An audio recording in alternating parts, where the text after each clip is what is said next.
Assalamualaikum warahmatullahi wabarakatuh. Kami dari kelompok 5 yang beranggotakan Arnika Nuranita Mudir, Rosyam Nur, Satifa Humaira, Afrila Rizky Maharani, Gebi Putri Edi, dan Quratul Aini. Langsung saja saya akan membacakan materi pertama, yaitu alur distribusi produk sepatu PVN pada Tokopedia. Nah, yang pertama itu ada penerimaan pesanan. Pembeli memesan sepatu melalui aplikasi Tokopedia.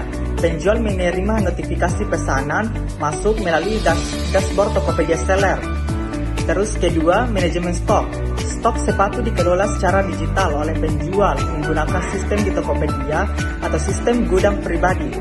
Jika stok tersedia, sistem mengonfirmasi pesanan otomatis. Ketiga, pemrosesan dan pengemasan.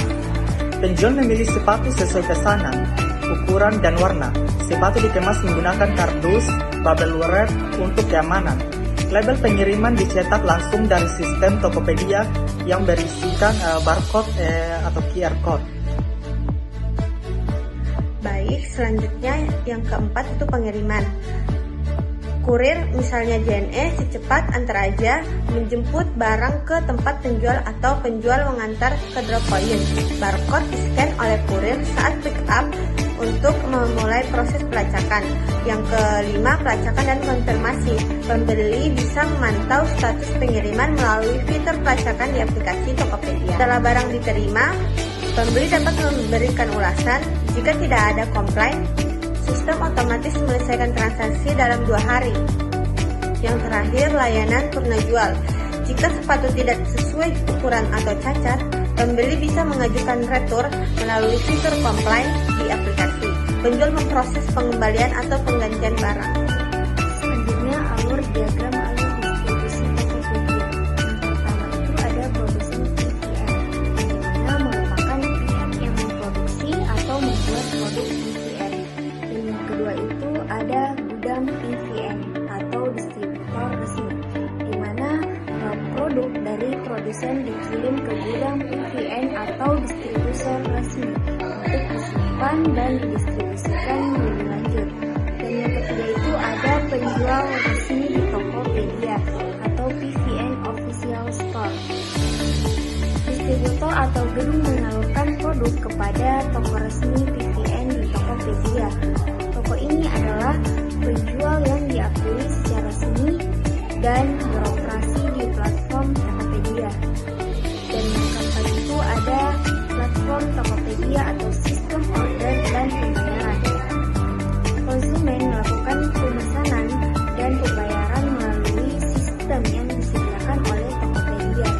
Dan yang kelima itu ada jasa pengiriman, karena setelah pesanan diproses, produk dikirim ke alamat konsumen menggunakan jasa ekspedisi atau kurir. Dan yang terakhir itu ada konsumen akhir atau pembeli. Produk akhirnya diterima oleh konsumen yang melakukan pembelian melalui Tokopedia. Selanjutnya yaitu teknologi yang digunakan Tokopedia PVN. Yang pertama itu ada barcode atau QR kode untuk identifikasi dan tracking sepatu. Yang kedua yaitu dashboard seller Tokopedia untuk mengelola pesanan, stok dan status pengiriman. Yang ketiga yaitu API integrasi untuk penjualan besar, terhubung langsung dengan sistem gudang. Yang keempat yaitu WMS jika seller skala besar, untuk manajemen stok otomatis di gudang.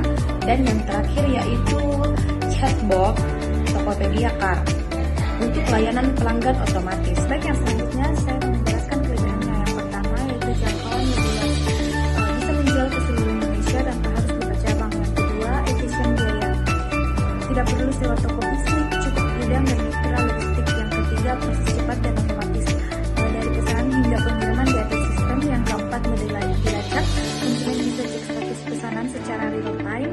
Yang kelima, fleksibel waktu, toko online buka 24 jam, konsumen bisa belanja kapan saja. Yang keenam, dukungan ulasan dan rating, membantu meningkatkan kepercayaan pembeli baru.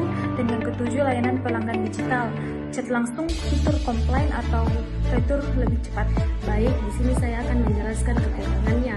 Yang pertama, tergantung teknologi, harus ada internet dan sistem harus stabil. Yang kedua, konsumen tidak bisa melihat langsung produk atau bisa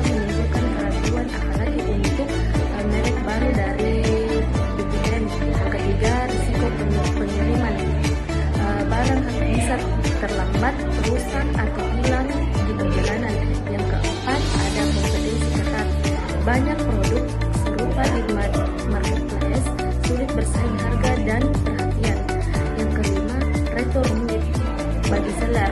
Proses retur bisa menambah beban logistik dan biaya tambahan. Sekian, terima kasih.